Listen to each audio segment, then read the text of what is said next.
Hi guys, and it's Gay for Games, and we've got another Dark Souls PvP video. So this time it is basically based around the Great Scythe.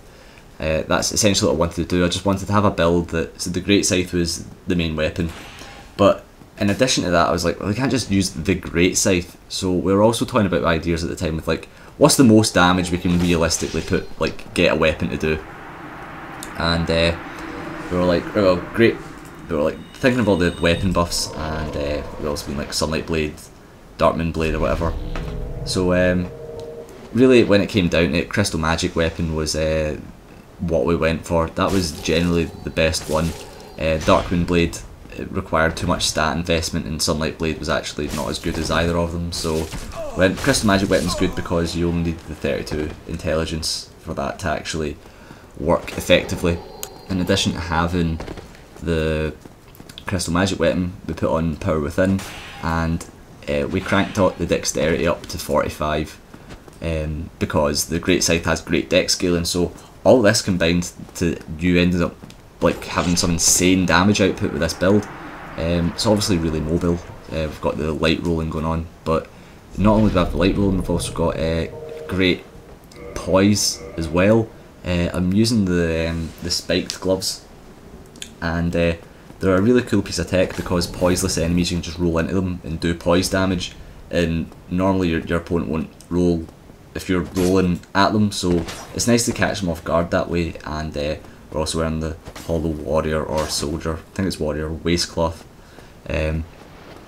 Obviously that in itself is really great as well. That combined with the Wolf Ring ends up, you get a great amount of poise, and that was definitely preferable to having higher defences from having like a different armour set.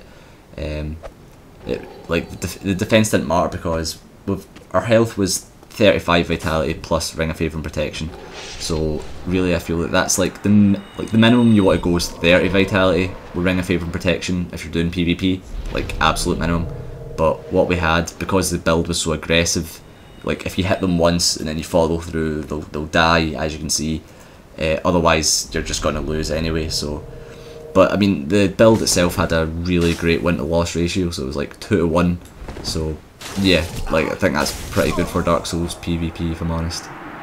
I'm not sure what else to really say about the build. It's pretty simple.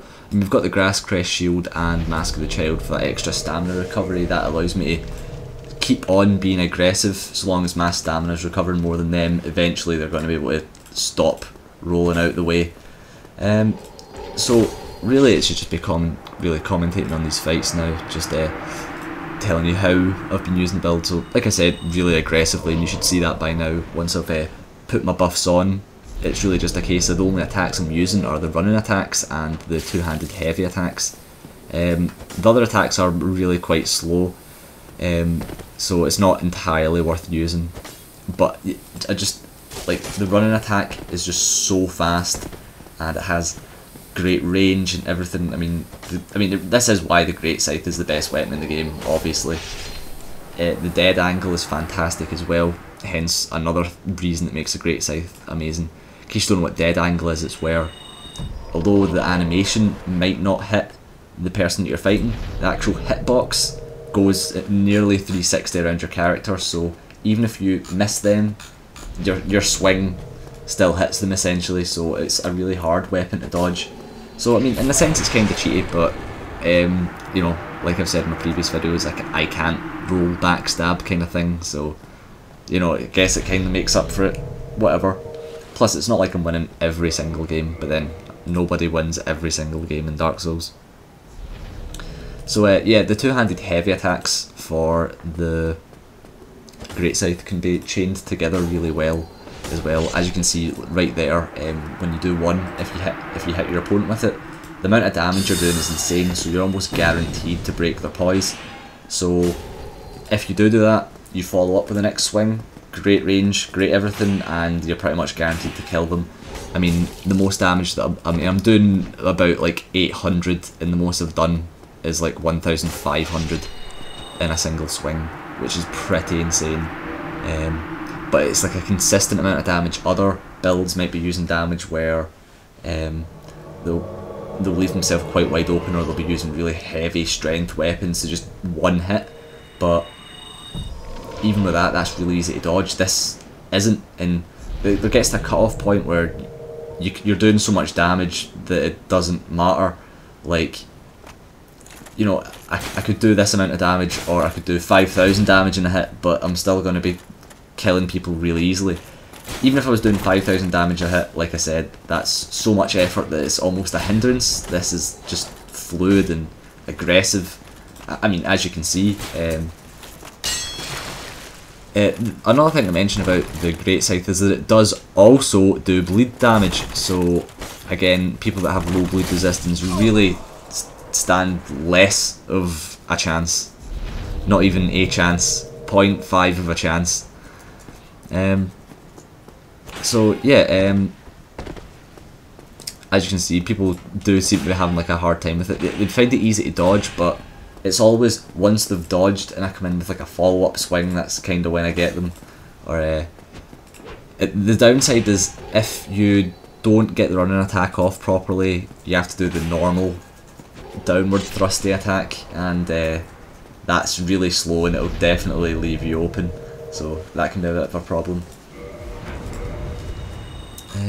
So we're using some items as well.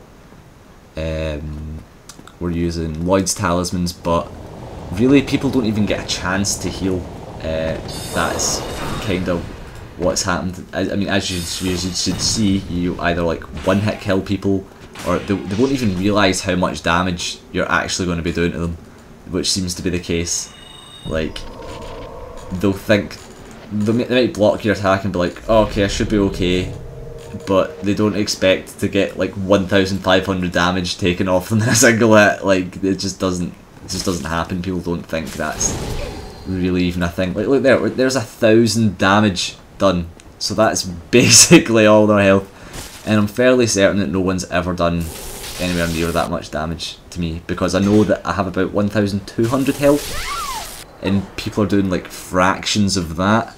So what I'm really doing here is pretty insane. I mean, he must have been doing like about 100 damage there a hit, and he's thinking, oh, that's good, I'm doing 100 damage. Yeah, well, I'm doing 10 times that amount, buddy. I guess the main problem is trying to hit manoeuvrable opponents. Like, defensive opponents really are not a problem, because you either just break down their poise, or you end up getting behind their block with the dead angle of the Great Scythe. So that's kind of what ends up happening. So manoeuvrable opponents are the sort of big downside, as opposed to the Shotel build, where manoeuvrable opponents didn't really matter, because you just kept attacking until they didn't have any stamina and couldn't roll away, and then you just catch them up in that. So really, heavily armoured opponents, this is almost better, because you're just doing giant chunk, whereas with the Shotel build, its main weakness was people that had a lot of poise, because you would hit them and then they could just hit you through your attacks, but with this you just go bang down, bang, they're dead. So no matter what, like, the highest amount of hits is taken to kill any enemy is 3, and it isn't hard to get 3 hits with this, because you're pretty much guaranteed to, and a lot of the time you'll end up like just killing people in 1 hit. So even unbuffed, you still do a highly respectable amount of damage. So as we're getting to the end of this, we're just showing some forest ganking. I just wondered how well this would do in the forest. I realised that I kind of done it the opposite way. I should have been ganking, or getting ganked, just to see if I could take on like 3 people at a time and just do one big swing and just kill 3. But yeah, so now we're going to move on to just the sort of character sheet. So we can see we've got the Great Scythe, the Grasscrest Shield, Pyromancy, Flame, the Tin Banishment Catalyst. We've got some Humanity on, just in case. I don't like using it. You didn't see me use it there, but it's just, if I'm fighting Humanities, then I'm like, right, well, that's fine, I can Humanity now, because I'm always like, oh, Honourable Jewels, because I just seem to like it. The Green Blossom, you can't use that in conjunction with the Power Within, so need to remember that. Okay, don't know what's going on here, but the equipment is the Mask of the Child and the Spiked Gloves and the Hollow Warrior Waistcloth. And our stats is 32 Vitality, 12 Attunement, because we only need 2 slots, 25 endurance, that gives us enough to light roll, 14 strength, 45 dex, resistance, who cares, 32 intelligence. So that's the end of that video. Hope you enjoyed that, and rate, comment, subscribe, and we'll see you in the next video. Oh my